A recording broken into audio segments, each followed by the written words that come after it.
Hey there, guys. Elton'Smcfall here, and always in Montreal, Quebec, Canada, because I never have any money to go anywhere. I never have any money, really, especially since this amazing inflation era we're living in. Everything's gone up: food, rent, utilities, things you buy. It's really baffling. And I want to thank, of course, Patrick for having me paint this for him. I think he's the biggest, actually. He must be the biggest Metro fan I know, frankly. And there's a lot of you like him, and it's understandably because it's one of the most unique systems in the world. I mean, how many trains run underground on gigantic rubber tires that are almost the size of like a giant truck for like coal mining or something? And yeah, it was fun to do this for him. And it's not, of course, having myself looked at. I'm going to pull up a chair here. That's it. I'm a little bit tired today, actually. But yeah, having looked at these trains for almost my whole life, it just comes natural to do them. Of course, it's not 100% perfect. No, nothing I paint is 100% perfect. I mean, you guys know me. I strive for perfection. Like the Andre the Giant painting over here, or the 79 Delta 88 dashboard, or the 6 tree Impala over here, or the scene from the movie Duel over here. Yeah, all this stuff is still available to buy. And this a little 9 by 12 job cost Pat $100, just like the last painting or paintings I did, and it's more affordable that way. And this is pretty much what I had in my mind, what to do. Just a generic station, really focus on the metros themselves. And of course, if I look at this in a certain way, it might actually, yeah. See, there's like a light compensation with this phone when it's in a darker area. I really don't like that. I hate that about this phone. It's a great phone other than that, but anyway. And then he said I think I had suggested to Pat that I'll do an Azur train in the background because, when the Azur train started hitting the tracks, that was, I think, 20 2016, 2017, and then the MR-63 is the last ones in service was a year after in 2018. And of course, I do miss them like a lot of people, but like how it's been really hot yesterday and the day before. No, I definitely don't miss how I don't really don't miss how they were basically furnaces in the summertime in these trains. Frankly, and it's funny because Pat pointed out to me that well, not pointed out, but he sent me a message saying that somebody saw this painting, and another hardcore Metro fan, and they really noticed. And actually, I didn't. It's funny, I didn't even think of it at all as I was doing it. But yeah, the headlights. I did the headlights inverted. They're supposed to be here, closer to the coupler here, not like this, like on a car or truck. But me, who loves old cars and buses so much, that's what you're used to seeing. That's how it always was. You look at my American La France here model, for example, the old Freightliner here, and some of these cars, yada, yada, yada, the GTO, always like that. However, I do remember even with the old buses, the old classics. Sometimes I think the mechanics, they probably didn't care. They would invert the headlights like that, where they would be actually more towards the center. Yeah, oddly enough, and it didn't really matter anyway. So, but yeah, fun little project. And next painting I will be doing will be a classic Dodge Viper RT circa 1990. Oh yeah, baby. That is a real. I even have a picture of I would like to find it. I have a picture of myself actually in '91 or '92 with one. Somebody in the family, I don't know. Somebody was rich. They had one, and of course, at that time I would have asked for a ride. But hey, it's a Mopar version of anyway of a Cobra, a 427 Cobra, which I rode in one, and that was something else. So again, if you'd like to have me paint something for you sooner than later, it's always cash up front. By cash itself, if you meet me, or an e-transfer is the best if you're in the States. PayPal, pretty much paint anything you want. I've pretty much done all kinds of various things. Again, they start at $100 US, and sorry, $100 Canadian. Of course, in the next painting I'm doing, my guy there was generous to pay a little bit more for the shipping.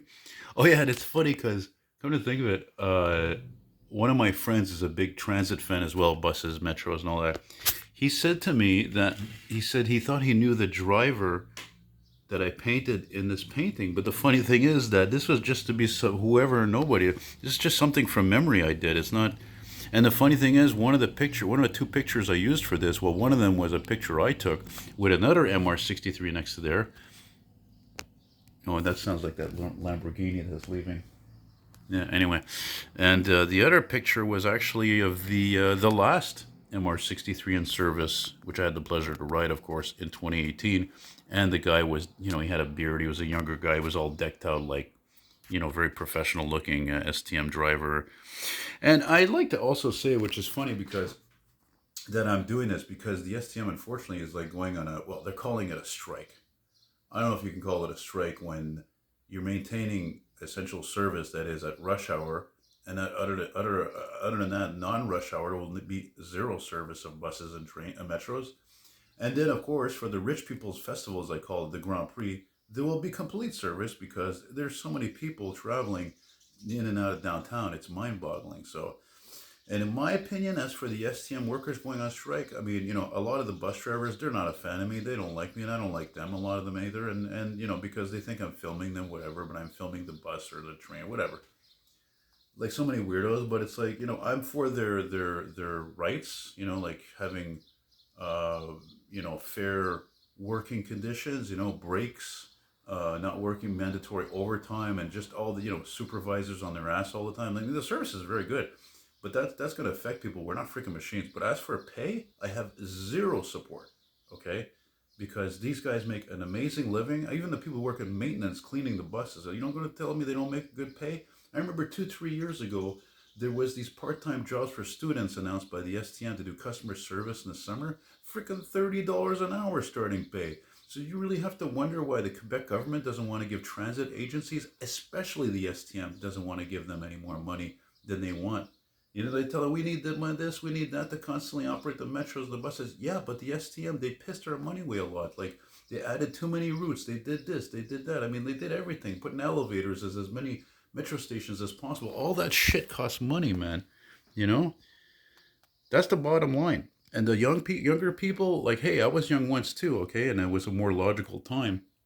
That's what that train represents, by the way. I mean, and it was a simpler time. These Azurs are extremely sophisticated machines. They're not even cheaper to run. They cost even way more to operate than these trains because of onboard computer systems and high tech ventilation and this and that, and they got lights coming out of wazoo. It's really it's a mind-boggling time because once again, people, they don't want to stay with the what's, if it's not broke, don't fix it. No, it's just like the mayor's office in Montreal. They got to misspend money every lift which way, right and center, taxpayer money. And let me add, by the way, I don't want to do this on a negative tangent, but it affects me and anybody else who takes transit, is the fact that me, I'm a car guy. I don't even have a car, but I always feel for the motorist. So when that wonderful mayor's office, they announced, what was it, late last year, that now it was going to cost motorists in the greater Montreal area, which goes all the way to Richelieu, Saint-Jean-sur-Richelieu, and Saint-Jérôme. It's a huge part. That's called the greater Montreal area. Okay, that's ridiculous. But anyway, and so now instead of people paying like a $50 a year transit tax, now got to pay 3 times that. So it's no wonder I have a hard time selling shit sometimes. It's a ludicrous time we're living in. And I'm not going to edit this out. I'm going to upload this right away. And if you don't agree with me, whatever, too bad. You're younger, or I don't know, man. Just look, I see it is for what it is. I love what I do, but I'm poor. And one of the reasons why I'm poor is because, again, for one thing, I'm not normal, and we're not living in freaking normal times. So once again, if you want your vehicle or vehicles you love or whatever at a certain size painted, the next painting I'm doing is 18 by 24, like one of these guys here. So that's going to cost over $200. Gentleman already paid. Thank you very much. And like I said, a guy like this, $100. Get in contact with me, Eltonmcfall at hotmail.com, Eltonmcfall at hotmail.com, or you can find me on Facebook. And since we're talking about transit in the good old days, not so many years ago, I took these pictures. It was the good old days. Actually, let me see if I can put a little light. There we go. All these first and second gen STM buses. Actually, this looks better in person. This dark here. So again, these are all original photos I took between between, I think, 2009 and 2012. So yeah, this is $100, not a cheap item. Thanks for watching. Bye.